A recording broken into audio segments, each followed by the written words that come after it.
Bismillahirrahmanirrahim.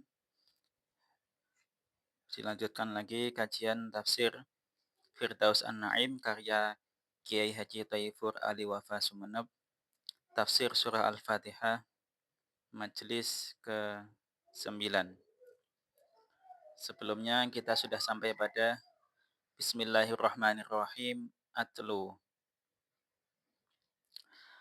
Wa tuwilatil ba'u fi bismi wa hundifatil alifu talaban lil khiffati.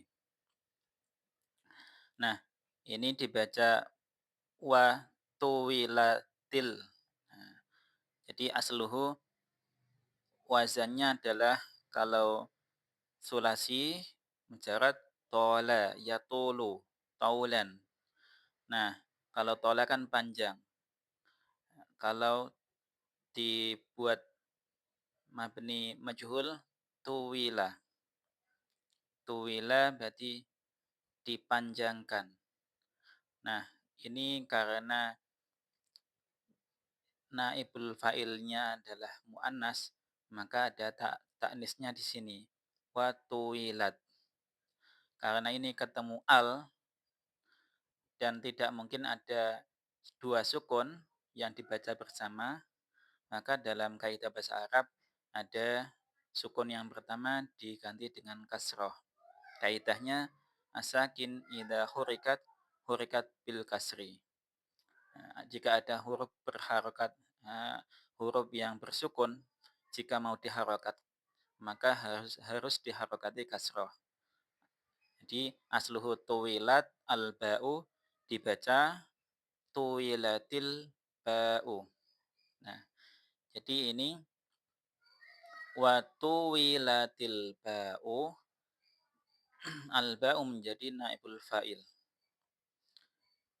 Fi bismi, lafad bismi di dalam status majrur sebab ada fi.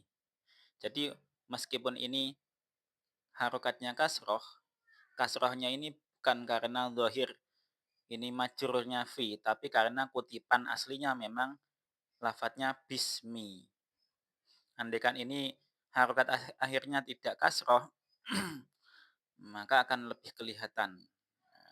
Jadi ini lafadz bismi ini dalam status majrur sebab adanya fi. Nah, wa tuwilatil ba'u fi bismi dan dipanjangkan huruf ba di dalam lafadz bismi.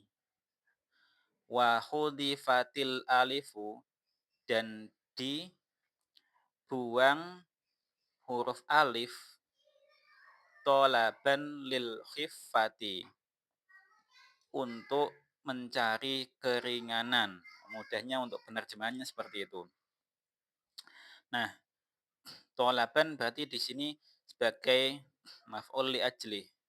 Nah, kalau dalam bahasa Indonesia itu ada kata-kata yang khas dalam rangka. Nah, dalam rangka atau untuk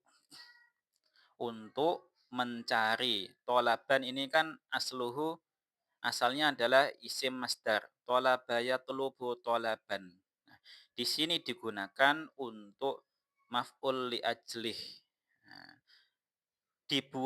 dipanjangkannya ba di dalam lafadz bismi dan dibuangnya alif. Ini kan asluhu bi sama ismi. Alifnya dibuang. Nah, dalam rangka apa sih? Untuk supaya ringan saja. Kalau dalam bahasa Arab kan diambil yang simple-simple, yang sederhana. Yang ruwet-ruwet, yang rumit, yang bulat dibuang aja. Dicari yang versi ringkasnya gimana. Nah, itu tradisi dalam kebahasaan Arab seperti itu. Nah, kemudian setelah itu waqila ada pendapat yang menyatakan, maka di sini dikatakan waqila. Perlu diingat sobat kajian, qila wazan aslinya kalau maklum adalah qola dari wazan fa'ala. Kemudian kalau qila berarti wazan fu'ila. Jadi aslinya ini adalah uwila. kemudian diubah tahap kedua jadi apa? Kuyila. Masih masih repot, maka langsung dipotong kompas, qila. Nah, seperti itu ya perpindahannya dalam iklal.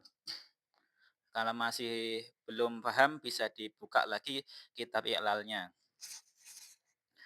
Waqila dan dikatakan lama asqatu al alifa, lama ketika ya. Ketika orang-orang itu menggugurkan, kenapa dibaca menggugurkan? Nah, ini dianalisis dari akar katanya yaitu sin, qaf, to. Kalau wazan fa'ala berarti sakoto, jatuh, gugur. Kalau ini tambahan a berarti wazan af'ala, aspoto. Salah satu fungsi wazan af'ala adalah menjadikan yang sebelumnya ini fi'il lazim menjadi fi'il muta'ati. Aslinya jatuh itu tidak butuh maf'ul bih, tapi ketika ini menjatuhkan butuh namanya objek. Nah, siapa yang menjatuhkan? Nah, bisa dianggap para pakar gramatika atau orang Arab atau orang yang menuliskan pertama kali lafadz bismillah di dalam penulisan kitab suci Al-Qur'an. Nah, itu boleh.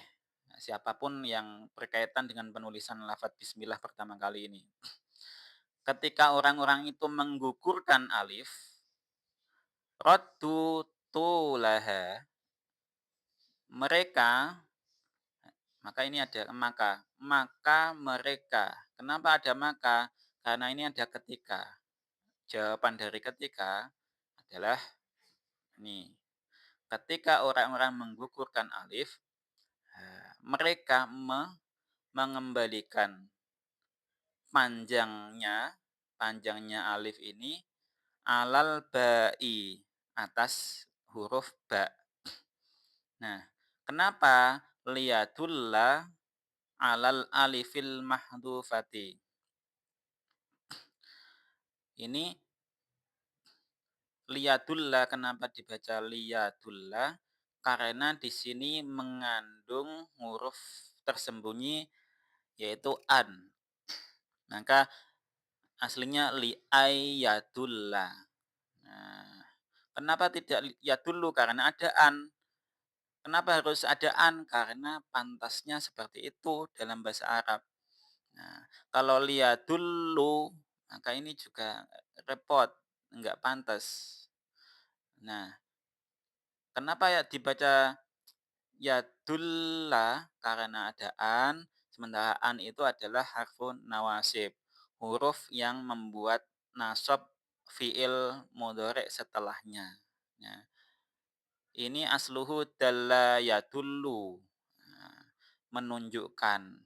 Nah, jadi ketika orang-orang itu menggugurkan huruf alif, mereka mengembalikan panjangnya alif itu alal ba, atas huruf ba, supaya apa?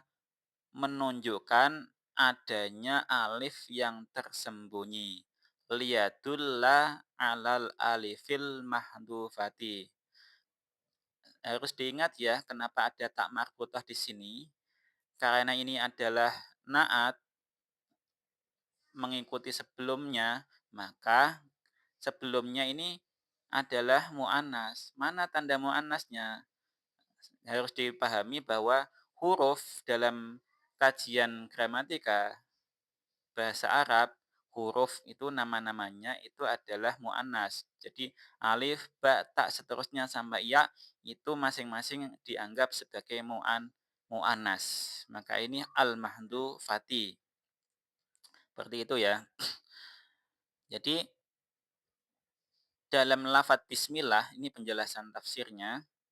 Dalam lafadz bismillah ini dipanjangkan baknya, dipanjangkan tulisannya, bukan bacaannya, bukan bismi, tidak boleh. Tapi lafadz ini ketika menuliskan ini, baknya dipanjangkan, baru nulis sin, agar menunjukkan adanya alif yang terbuang. Jadi yang tadinya alif ini tegak gini, dia dibuang, digugurkan jadi kayak roboh gini, sret ke sini. Lah, ini jadinya kayak perpanjangan huruf ba sampai kepada sin. Tapi hanya sebagai isyarat saja, sebagai tulisan saja, tidak dibaca panjangnya ba. Seperti itu ya. Nah, wa asbatatil wa usbitatil alifu. Nah, ini dibacanya majhul ya. Karena kalau dibaca maklum seperti yang contoh tadi wa asbatatil alifu ini salah. Salahnya mana? Enggak ada maf'ul bihnya. Yang kedua, masa alif bisa menetapkan? Kan tidak bisa. Maka alif yang betul sebagai naibul fa'il. Terus ini adalah mabni majhul. Tidak wa asbatat tapi wa usbitat. Jadi wazan af'ala kalau ma'lumnya, kalau majhul uf uf ila, uf ilatil, usbitatil, seperti itu ya. Dan ditetapkan alif itu fi qaulihi ta'ala, di dalam firman Allah Ta'ala, fasabbih bismi rabbikal azimi. Nah, di dalam lafadz yang lain selain bismillah, ternyata lafadz isim ini ada tetap ada alifnya. Contohnya di sini, fasabbih bismi. Nah, ini kan alifnya tetap ditulis. Kenapa kok tetap ditulis? Liqillatis ti'maliha. Karena sebab sedikit penggunaannya. Jadi penggunaan alif ini yang hanya untuk keperluan sedikit, yang kan lebih jarang dibaca dan lebih jarang ditulis. Nah, ini tetap ada alifnya. Kalau Bismillahirrahmanirrahim kan sering dibaca dan sering ditulis. Ya, ini dari salah satu pendapat ini menyatakan seperti itu. Nah, ada pendapat yang lain ada. Waqila dan dikatakan lagi tuilatil ba'u dipanjangkannya ba ta'ziman ini juga maf'ul li ajlih ya sama seperti lil tolaban ini tadi. Ta'ziman dalam rangka mengagungkan li kitabillahi terhadap kitab Allah. Li kaunihi yustaftahu biha. Boleh dibaca yastaftihu biha. Boleh seperti itu. Nah, nah, jadi karena keberadaannya kitab Allah itu merujuknya ke kitab Allah ya. Karena keberadaan kitab Allah itu dibuka sebab bismillah tadi. Nah, jadi wa qila tuwilatil ba'u ta'ziman li kitabillahi likaunihi bis yustaftahu biha. Karena keberadaan kitab Allah itu dimulai dengan huruf ba tadi. Jadi Al-Qur'an dimulai dengan Al-Fatihah, Al-Fatihah dimulai dengan Bismillahirrahmanirrahim, lafadz bismillah dimulai dengan huruf ba. Jadi awal dari segala awal adalah huruf huruf ba. Karena keagungan sebagai pengawal inilah, sebagai pembuka inilah, maka dihormati dengan cara apa? Ditulis panjang. Bismillahnya, B-nya ditulis agak panjang sebelum dituliskan huruf sin. Seperti itu. Buktinya apa? Wakana Umar bin Abdul Aziz rahimahullahu yaqulu likuttabihi. Nah, ini ya dibaca kutab karena kenapa? Kalau dibaca kitab nggak bisa. Nah, masa Umar berkata kepada kitabnya. Nah, yang lebih tepat kan berarti likut tabihi. Jamak dari katibun, katibani, kutabun. Jadi jamak dari penulis katib itu ada dua macam, katibuna, ada juga dengan jamak taksir kutabun, seperti itu. Nanti versi jamak yang lain, versi taksir yang lain, bisa jadi ada juga, tapi lebih terkenal Kutab di sini. Nah, Umar bin Abdul Aziz, salah satu cucunya Umar bin Khattab, menjadi khalifah pada waktu itu, tuh berkata kepada para penulisnya. Bagaimana perkataannya? Tawilu, kalian panjangkanlah. Nah, dari wazan fa'ala yufa'ilu. Tawwala yutawwilu, fi'il amarnya adalah tawwil. Karena yang diperintah orang banyak, tawwilu. Nah, kalian para penulis itu tolong kalian panjangkan ba, tawwilul ba min bismillah, dari lafadz bismillah. Perintah pertamanya gitu. Wa adhiru, dan kalian perjelaslah asin, huruf sin itu yang dijelaskan apa? Bahasa Jawanya renggete atau gelombang ini. Eh, sin kan ada naik turunnya ini. Lah ini harus dijelaskan. Seperti dalam khot naskhi seperti ini. Jangan seperti dalam khot yang misalkan Farisi ya atau yang lain yang enggak jelas ini gelombangnya. Wadawwiru, dan bulatkanlah kalian al-mima pada huruf mim. Jadi kalau membuat huruf mim yang jelas, yang bulat, ada bulatannya.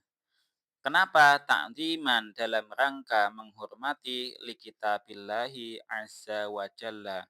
Itu terhadap kitabnya Allah. Nah, jadi kita menghormati kitab Allah itu lewat tulisan bisa. Maka kalau ada para kaligrafer, para khototoh itu menghormati Al-Quran ya lewat tulisannya yang indah dengan tetap sesuai kaidah yang ada. Nah, lanjut. Warahmanur rahimu. Nah, ini kalau dibaca bukan sebagai kutipan, tapi kalau ini dibaca sebagai kutipan, wa ar-rahmanir rahimi. Nah, seperti itu ya.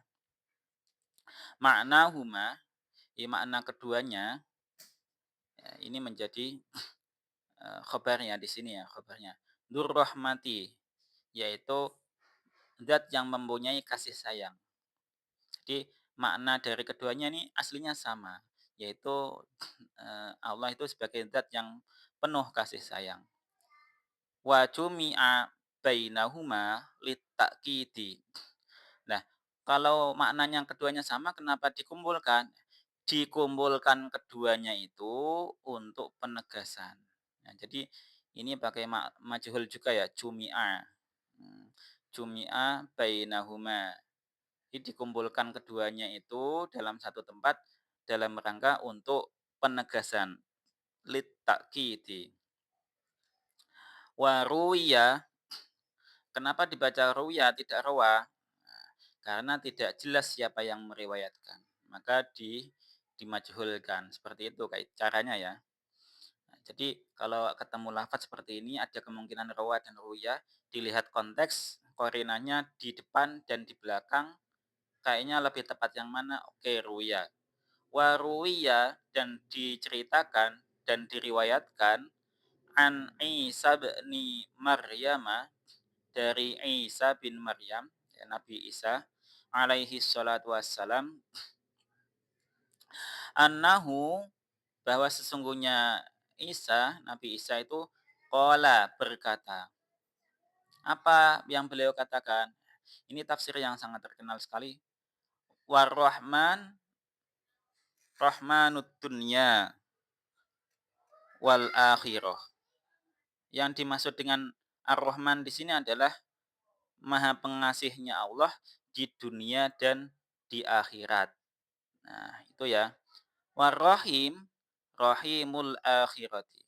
Sementara kalau istilah Ar-Rahim itu adalah rahmatnya Allah, Maha Pengasihnya Allah hanya di dalam alam akhirat. Nah, ini yang biasa kami dengarkan tafsir-tafsir terkait dengan Ar-Rahman Ar-Rahim itu dari guru-guru kami, dari guru-gurunya, awalnya dari riwayat Nabi Isa. Kok Nabi Isa meriwayatkan?